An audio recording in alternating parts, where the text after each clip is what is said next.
but I'm just delighted. A long time coming and something that I've been looking forward to for a while. So please welcome Annie Hart. Thank you so much. Not to toot my own horn, but I think people speak for you better than you do for yourself, so I'm going to have another special person introduce me in a different way, her own way. Such a great experience to to be surrounded by her, and yeah, so just sort of stay tuned and enjoy this workshop. It's not that I won't tell you my story, and I will share some stories, but I want you to hear that tonight is about you.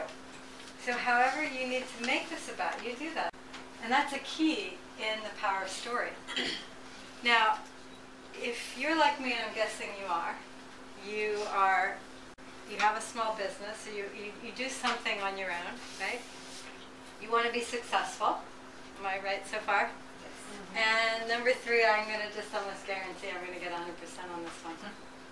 Because I'm psychic, watch. Watch your faces on this one. So you all care about helping other people. Sure. Right? Okay, good. Yay! So, a year and a half ago, 2 years ago, I was virtually unknown by anybody other than the people like Summer who I was lucky enough to have in my fan club. But the rest of the world didn't know who the hell I was, and they were never going to know unless I did something beyond what I was doing. I literally looked into my future and said, well, I won't tell you what I said because it's not very polite in a public talk. But I did say that out loud, and I said, if I don't do something, I'm going to be in big trouble, because I had always relied on the power of word of mouth to build my business. Now that is not written anywhere. It's not in these courses on building your business. They never tell you rely solely on word of mouth.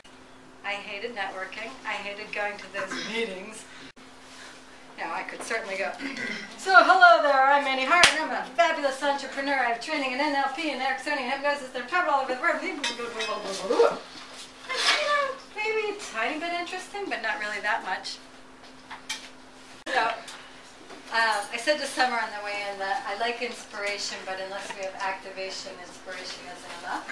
So I hope to inspire you, but more important, I hope to give you some grounded tools. You know, that's really my training, is how to get it into action. It's because a story doesn't have to be hard or memorized. So everything that I'm doing with you tonight is an example of the power of story. It's a non-linear thing. Get that up front. And it's all about the listener. Okay?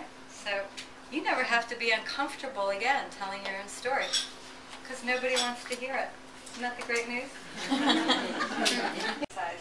You naturally embodied all the positive qualities of real, authentic storytelling by listening to someone else's story. So you can use that as a tool. Okay, get a story buddy and listen to people everywhere you go. And there was a gentleman there who his job was to travel around the country. He would go to a phone book, open it up, just pick something out and call them, and they would do a story off. And I never forgot it, because it's just such a, you know, and every time I see like a homeless person or somebody, you think like they have a story, you know, so it kind of just, you know, sometimes we all have our walls up, but at the end of the day, it's like everybody has a story.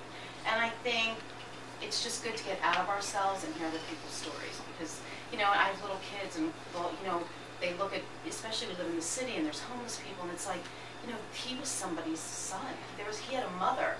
And so it's just, it helps us all to maybe keep our realness and authenticity, because it's like, my story isn't any better than anybody else's story, and if Oprah could open up a phone book and they could end up doing a story on some housewife in the Midwest and everybody was interested, it's like, it just reminds everybody, like, everybody has a story. When someone else is telling your story, it does feel a little more interesting. Like I didn't feel, you know, quite as interesting or whatever when I was telling her, but then when she starts to say it, I'm like, oh. You were telling your story, you think it's just boring. Yeah, I know. Whereas someone else, when it's listening to it, they get something totally different out of your story. So when they tell it, you know, it's more emphasis on certain things that you just overlook, you know? So that's a great point, because wasn't every one of those stories engaging and fascinating, and yet they were very mundane details, you know?